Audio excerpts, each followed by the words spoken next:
Do you want to learn how to make some exciting monsters that are based off your own homebrew ideas, but you just have no idea how to stat it out or how to make it really flavorful? Or maybe your players are going into a unique location and you don't know what to fill it with. We can use AI to help us solve all of these problems, and I'm here to show you how. So let's hop over to ChatGPT. So you'll notice I'm in ChatGPT 4, but that is not important. You could totally use 3.5. It doesn't matter at all. So in this prompt, I have a couple of very key things, and I'll talk about them as briefly as I can. I'll try to do this as quickly as I can. So I consider a creature to have the following information. Creature here being the key word, because it helps to define an object that ChatGPT will use, so you can keep creating things more and more and more. All right, name, what's a good creature without a name? But it's going to give you both generic and a cool name if you ask for like a higher level thing. And it will be like Thor the Destroyer, or it'll be like Undead Skeleton on Fire. I don't know.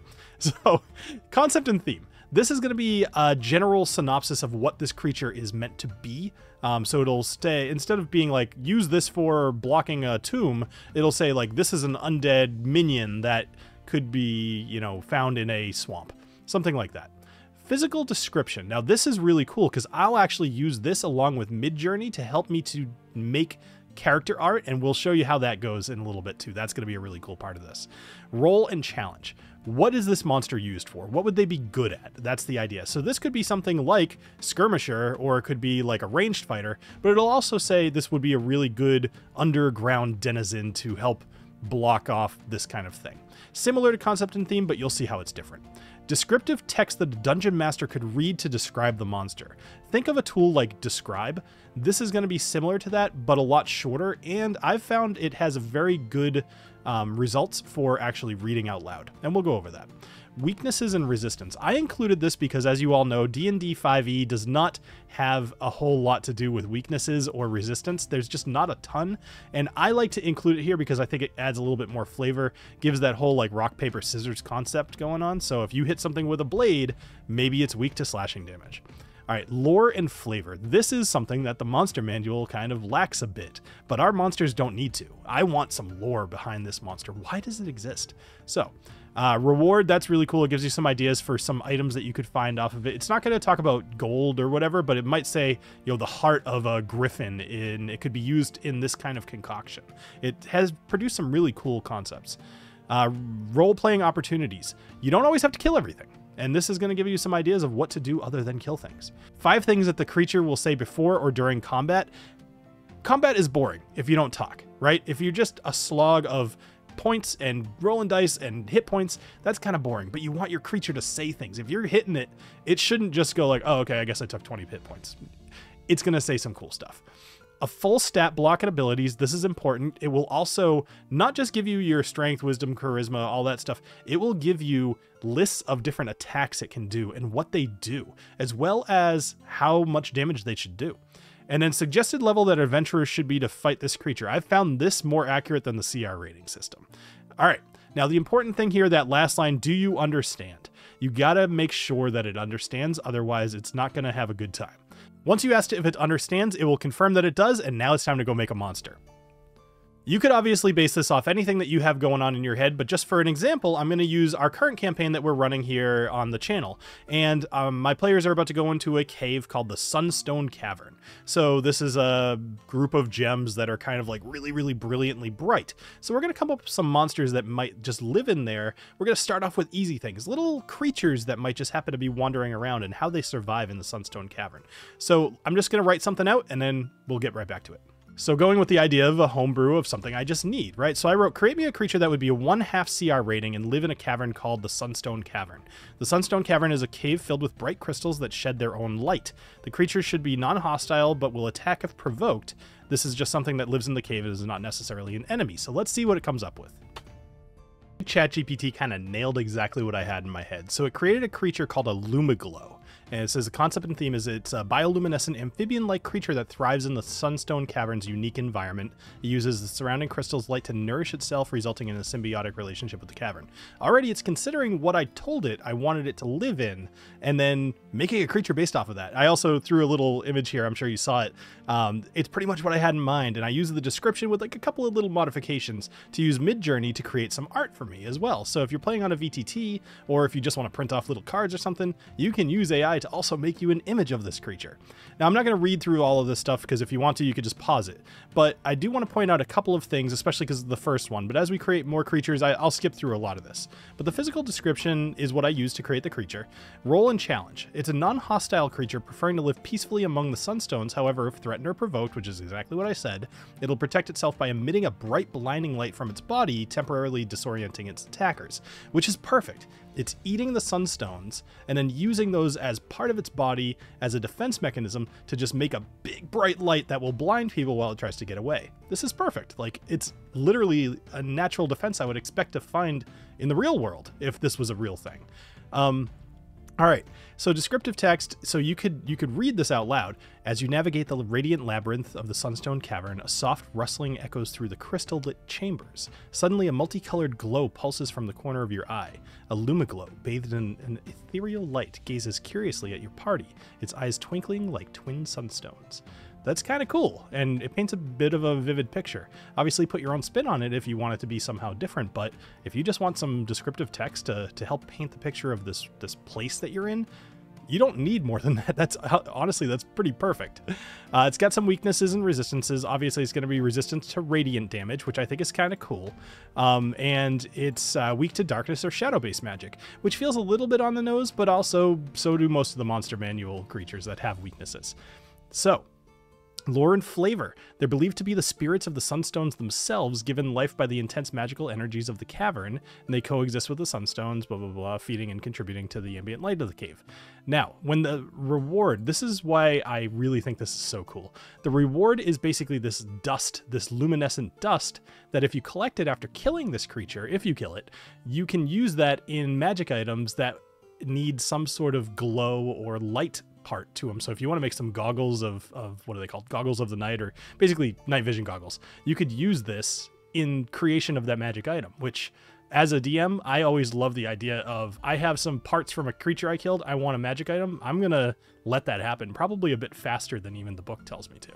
So, now here's another thing I love, it knows that it doesn't speak, right? So it, instead of giving you things it might say, like, I'm a Lumiglow, welcome to my cave, right? Although maybe if you're speaking as the ranger or the druid. But in this case, it's just gonna give you 5 little habits that it does. So it puffs up, if it's more feeling threatened, it'll puff up and it'll start to glow. If it feels comfortable, it'll curl up, dimming its light as it observes the party with its calm eyes. When in pain, it flickers rapidly, its glowing turning to distressing red. I mean, you got like old school NES boss monster here. If you're hitting the thing, it's going to just start flashing red, so you know it's almost dead. So there's a few other things that you can read through these as well. Now let's go to the stat block. It's a 1/2 CR. It's a small beast, unaligned, which is cool. It's got 20 hit points, which feels a little bit heavier, but at a 1/2 CR, I don't think that's crazy. It's an AC of 13 natural. It's going to have a speed of 20, but it can also swim. And then it's got some various stats that I feel like they all make a little bit of sense. The Constitution might be a little higher, but honestly, it's going to figure out stuff based off the CR. So all of these seem right to me. It's got higher stealth and higher perception because it's got those big eyes. It does have dark vision, which maybe you want to get rid of that, maybe not, but it's going to use its own glow to help it with its dark vision. So it kind of makes a little bit of sense there too. It considers a lot of things. Why does it understand Sylvan? I don't know. Maybe because it's a little bit fey, maybe, I'm not sure, but you can come up with a reason for that. Maybe your players have to talk to it and it will just have no idea what you're talking about unless you speak Sylvan. So that's something to consider. Now its abilities. This is where it gets kind of cool too. It's got 3 abilities, so not a ton, but it's also a CR 1/2. It can absorb light, so it's got resistance to radiant damage. It's amphibious, and then it has only 1 attack, which is a blinding light, because it makes sense. This little guy's going to just try to get away. He's not going to sit there and fight you. Maybe I would give him a bite or a claw attack, but probably not. He's got like these little weak hands. He's not going to have a claw. Maybe he bites you, but I like the blinding light. It emits a intense light in a 15-foot radius. Any creature within that area must succeed on a DC 12 con save, so it even tells you what the con save should be, or be blinded until the end of its next turn. I mean, these creatures are going to try to flee. They're not going to try to fight you. So this makes a ton of sense. And it did keep in mind what I told it I wanted my players to be at which level. So I mentioned that it was a CR 1/2, but it's going to say it's good for a level 1 to 3 party. Honestly, I'm about to maybe put this in front of my level 8 party because obviously they could kill it. It only has 20 hit points, but this is going to bring my cave to life. Let's go ahead and make something a little bit more dangerous. So I said, create me a monstrosity that would be appropriate for 4 level 12 players. This monstrosity should have an ability to take a player out of the fight for 2 turns on average by holding it. The player being held should take damage if the monster is attacked. The monster should be huge and have a legendary action. So yeah, little mean, but I like it. Let's see what it comes up with. So ChatGPT made quite a monster here. I don't think I'd want to fight this guy. So Tendrilus the Iron Grip. So Tendrilus is basically a gigantic monster with a whole bunch of tentacles coming off of him, which is kind of what I was picturing. In my mind, I had like a roper, but like crazy roper in mind. So something with a whole bunch of tentacles and just being towering over people at a CR 12. This makes a little bit of sense to me. He's the ultimate challenge for adventurers who dare to invade his territory. Its role is to serve as a significant combat encounter, and it possesses the ability to incapacitate a player by grabbing and holding them in its iron grip. So it's got a physical description, concept and theme, etc., etc. So the ground shudders beneath your feet as a behemoth of stone-like flesh and curling tentacles emerges. Its immense body dwarfs you, the tentacles writhing ominously in anticipation. The air around you grows heavy as Tendrilus, the iron grip, sets its terrifying gaze upon you. Yeah, I like that a lot. All right, so it's resistant to non-magical weapon damage, which makes a lot of sense. It's just huge, and it's kind of got this thick hide. It's weak against thunder damage, which can disrupt its grip and loosens its hold on captured adventurers. Now that's cool, because if somebody figures that out, they realize now how to make them release their friends. It's got some lore and flavor behind it. We'll kind of go past that, but I actually am going to expound upon that at the end of this description. With its reward, it basically gives you some really tough hide that you can then make some armor out of. That's cool. Role-playing opportunities, they might hear rumors or legends about it from local townsfolk or uncover ancient texts referring to it. They may need to find a way to bait it out or navigate treacherous underground tunnels to confront it, which that sounds like an adventure to me. 5 things that Tendrilus might say. Again, these are things that it would do rather than say, and we'll make one more monster just so you can get a better idea about this. But you can kind of see Tendrilus bellows in pain as a wound opens, its tentacles flailing wildly. So it even gives you some stuff to say if they get hurt, which is very, very cool. All right, so it's got its description here. It's a huge monstrosity unaligned. It's got 250 hit points, which actually feels like a little bit too much. I kind of compared it to a few other CR12 monsters, and it was a little higher, but it's also got like this just big beefy thing. If I was running this, I might be a little bit less strict with how many hit points it has. Maybe I'd knock it down to about 200, especially with an 18 AC. So going along, this is a really, really beefy monster. Its dex is very low, though, as well as its intelligence. So you may very well be able to, you know, pull some shenanigans with this creature. All right, so going down. So it understands Terran, but can't speak Terran, being just like common. Now its abilities. These go right along with what I suggested. Its iron grip, basically it can grab a person and then hold them, and if you do damage, it will not take damage to the player unless you do over 20 points of damage, in which case that player takes as much damage as you just did. So if you got your rogue backstabbing this guy, you're going to do some serious damage to one of your friends. It could be a big problem. Its stone skin has resistance to bludgeoning, piercing, and slashing from non-magical attacks. It's got a multi-attack, so a couple different attacks with the tentacles. That seems about right. I will say the very first time that I generated this, it did not include a multi-attack, which I thought it should. So I said, regenerate this with a multi-attack. That was the text that I used. So if you see something in here that you don't like, maybe you could say, regenerate it with less hit points.